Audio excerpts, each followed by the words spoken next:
Okay, so let's take a look at starting a new project and using the project settings. So typically when you go File, New, your project settings are going to be right here by default in the Attributes Manager. If you need to get to them and they are not here for some reason, let's say that there was something here, you could either go to Edit Project Settings, or you could hit Control or Command D on the keyboard and you're going to get to your project settings that way. There is another thing that I want you to be aware of that is different in Cinema 4D than most other 3D packages, and that's the fact that you can have multiple scenes open at one time. So if I go to File, New, and let's put a cone in this scene, let's go to File, New, and let's put a pyramid in this scene. If we go to Window, you can see that we have 3 different scenes open, and we can go back and forth between these. And I can even hold this down, Control or Command C to copy it, go over here, Command V, and paste it. So that's pretty powerful because you can't do that in most 3D apps. So that's pretty awesome, actually. Okay, so let's get back to the project settings. I'm going to do a Control or Command D, and let's take a look at what we have. So in here we have our project scale, and we can go and change this kilometers, meters, centimeters, whatever you're looking for. And if you change this in your preferences, remember that's global, to something like feet, that's what it's going to be here. But if you wanted to change this to, let's say, miles, then it's only going to change it to miles for this particular project.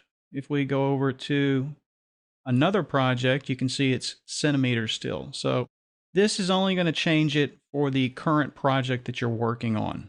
Important to note. We have our frames per second, and this can be changed over here in the render settings, or we can change it right here. So right now we're working at 30 frames per second. Our project time is where our current time indicator is in the timeline. So right now it says 0. If we move this over to 20, you can see our project time is now at 20. We have the minimum time and maximum time. So the minimum is 0, our maximum is 90. If we change this to say 120, then you can see that our maximum time has updated here as well.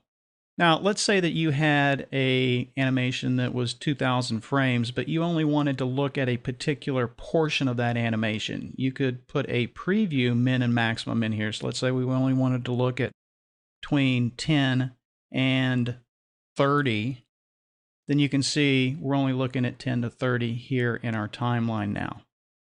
We have a level of detail here, and it's at 100%. But let's say that we had a scene that was getting a lot of polygons in it, and it was really starting to slow down. This is a global parameter where you can take the level of detail for the entire scene down to something like 50% and really speed it up. Now, there are also ways that you can take the level of detail down for specific objects in the scene, but this is a global parameter here.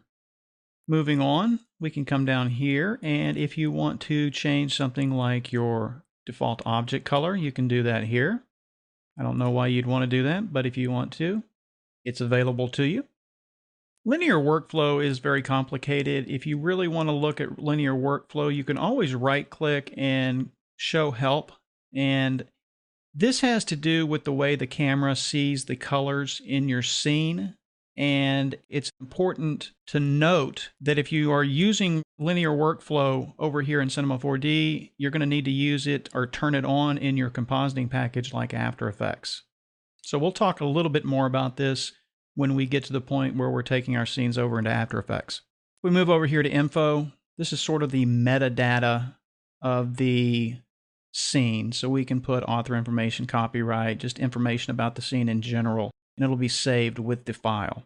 We have a Dynamics tab over here, so if you are using the Dynamics module for Cinema 4D, you're going to have this tab, and this gives us some additional control over the dynamics here when we're using it in Cinema 4D. We won't cover this in this particular title, so we really won't go into this. But if you have the option to work with the Dynamics engine, it is awesome here in Cinema 4D. Bottom line, when you start a new project, you want to come over to your project settings and get everything set up.